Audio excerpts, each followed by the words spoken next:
नमस्कार दोस्तों, स्वागत है आप सभी का यहाँ पे। कल तक हमने संस्कृत भाषा के बारे में जाना था। इसके आगे हम संस्कृत व्याकरण के बारे में जानेंगे।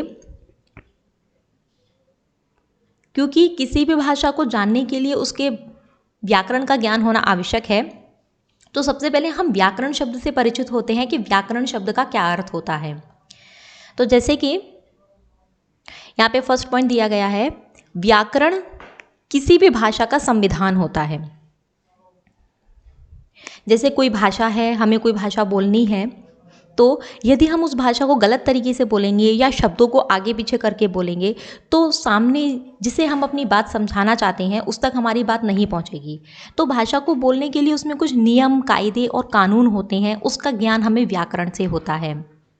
जैसे किसी देश को चलाने के लिए नियमों का विधान किया जाता है कि ये नियम चलना चाहिए या ये नियम नहीं चलना चाहिए, क्योंकि नियम से ही देश चलता है। तो जिस तरीके से वहाँ संविधान किया जाता है, इसी प्रकार से भाषा को किस प्रकार बोलना है, किस प्रकार लिखना है, उसका भी एक संविधान होता है, नियम होते हैं, कायदे होते हैं।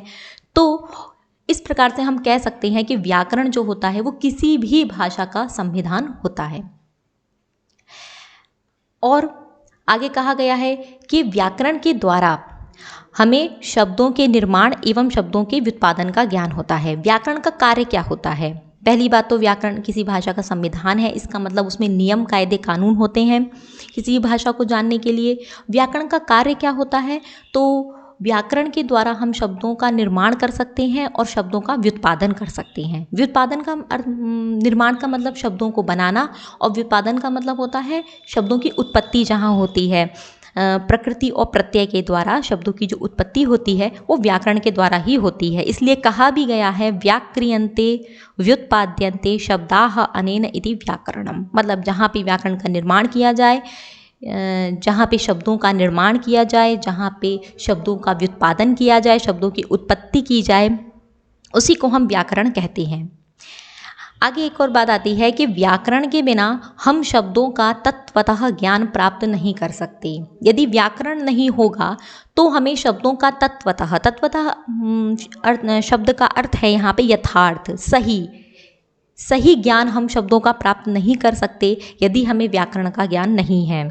एक जगह एक श्लोक भी आया है, अर्थ प्रवृत्ति तत्वानां शब्दा एव निबंधनम तत्वावबोध शब्दानां नास्ति व्याकरणादृते। अर्थात किसी भी अर्थ की प्रवृत्ति हमें शब्द से होती है कि भाई इस शब्द का ये जो संसार में वस्तु दिखाई दे रही है, जैसे हमें कोई वस्तु दिखाई दे रही है, जैसे कोई गोल गोल गेंद दिखाई दे रही है, तो वो जो गेंद का स्वरूप हमें दिखाई दे रहा है उसका ज्ञान हमें किसी शब्द से होता है।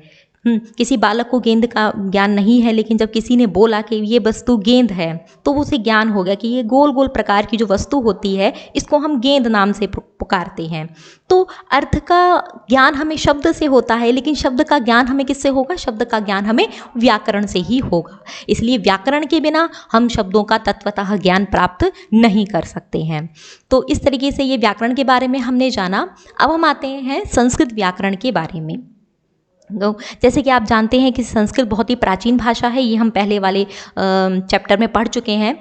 तो इस भाषा के व्याकरण भी अनेक हैं, जिसमें से मैंने आपको पाणिनि मुनि का नाम बताया था। तो पाणिनि मुनि तो बाद में हुए हैं, उनसे पहले भी कई ऋषि मुनियों ने इसका व्याकरण लिखा है। तो उनमें से बहुत ही सारे व्याकरण हैं, जिनमें से 9 व्याकरण प्रसिद्ध हैं। उसका एक श्लोक भी प्राप्त होता है।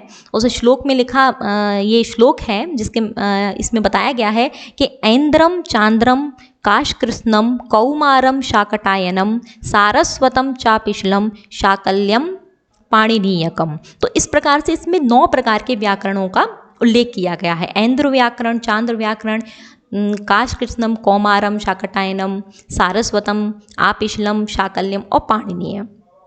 तो इस तरीके से 9 व्याकरण जो हैं इनका नाम प्राप्त होता है। लेकिन इसमें पाणिनि मुनि का जो व्याकरण है वही इस समय तो पाणिनि जी का व्याकरण जो है वही इस समय में प्राप्त होता है। तो आधुनिक काल में पाणिनीय व्याकरण ही एकमात्र पूर्ण रूप में उपलब्ध और प्रचलित होता है। तो प्राचीन काल में ये भी और भी व्याकरण थे, लेकिन किसी कारण से ये हमें पूर्ण रूप से पूर्ण स्वरूप में प्राप्त नहीं होते हैं। पाणिनीय व्याकरण ही एकमात्र जो है उपलब्ध है और प्रचलित है। इसी का पठन पाठन अद्यावधि चल रहा है और पाणिनीय व्याकरण की बहुत सारी विशेषताएँ हैं। इसका जो माहेश्वर सूत्र हैं वो पूरे विश्व में प्रसिद्ध हैं। माहेश्वर सूत्रों की चर्चा हम आगे करेंगे। तो अभी हमने इतना समझा व्याकरण क्या होता है और संस्कृत में जो इस समय पाणिनीय व्याकरण ही उपलब्ध और प्रचलित है। तो आगे चलते हैं, हम पाणिनीय व्याकरण के बारे में कुछ इम्पॉर्टेंट बात हैं वो हम जान लेते हैं कि पाणिनीय व्याकरण में क्या क्या आता है। इससे भी आपके कई प्रश्न परीक्षा में आ सकते हैं।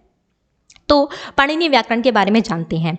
तो पाणिनीय व्याकरण जो है, सबसे पहली बात, ये पाणिनि मुनि द्वारा विरचित है। विरचित अर्थात लिखा गया है। ये व्याकरण पाणिनि मुनि द्वारा लिखा गया है, इसलिए ही इसको हम पाणिनीय व्याकरण कहते हैं। दूसरी बात, इस व्याकरण को त्रिमुनि व्याकरण भी कहते हैं। पाणिनीय व्याकरण का एक दूसरा भी नाम है जिसे कहते हैं त्रिमुनि व्याकरण। अब इन त्रिमुनि व्याकरण में कौन कौन से त्रिमुनि आते हैं वो देख लेते हैं। तो त्रिमुनि के अंतर्गत पाणिनि, कात्यायन, पतंजलि, ये 3 मुनि आते हैं।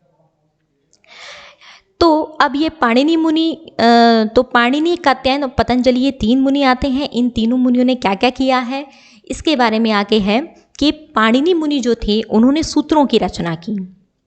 और सेकंड नंबर पे जो कात्यायन मुनि हैं, तो कात्यायन मुनि ने वार्तिकों की रचना करी। पाणिनि मुनि ने पहले सूत्रों की रचना करी, तो कहीं कहीं सूत्रों में कुछ बातें नहीं आ पाई, तो उनको कात्यायन मुनि ने वार्तिकों के द्वारा पूरा किया है।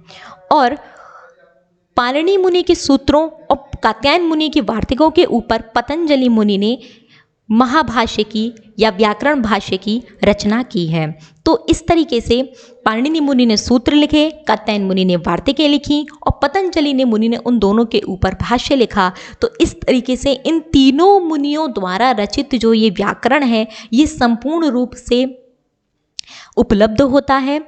इसलिए और इस व्याकरण में इन तीनों मुनियों का योगदान है, इसलिए पाणिनीय व्याकरण को त्रिमुनि व्याकरण भी कहते हैं। आगे, तो पाणिनि मुनि ने जिन सूत्रों की रचना करी उन सूत्रों वो सूत्र जहाँ प्राप्त होते हैं उस ग्रंथ का नाम अष्टाध्यायी है। तो पाणिनि मुनि ने अष्टाध्यायी नामक ग्रंथ की रचना करी। अष्टाध्यायी में ये पाणिनि मुनि के द्वारा रचित सारे सूत्र प्राप्त होते हैं। आगे अष्टाध्यायी के बारे में जान लेते हैं। अष्टाध्यायी नाम क्यों रखा गया है इसमें, क्योंकि ये 8 अध्यायों में सम्मिलित है। अष्टाध्यायी जो है, अष्टाध्यायी के अंतर्गत 8 अध्याय आते हैं और 8 अध्यायों में 32 पाद आते हैं और इस अष्टाध्यायी में लगभग 4000 सूत्र हैं, यानी लगभग 4000 सूत्र हैं। इसकी संख्या के बारे में कुछ लोगों का मतभेद है। वैसे इसके लगभग 3996 सूत्र माने जाते हैं। तो इस तरीके से लगभग 4000 सूत्र आता है। कहीं कहीं इसकी संख्या कुछ अलग मानते हैं, कुछ अलग मानते हैं। तो इस प्रकार से यदि देखा जाए तो 4000 सूत्र पाणिनि अष्टाध्यायी में उपलब्ध होते हैं। और पाणिनि अष्टाध्यायी का जो मूल सिद्धांत है वो माहेश्वर सूत्रों को माना जाता है कि माहेश्वर सूत्रों से महर्षि पाणिनि ने अष्टाध्यायी की रचना करी। तो उन माहेश्वर सूत्रों का अध्ययन हम आगे के चैप्टर में करेंगे। आज तक के लिए इतना ही। धन्यवाद।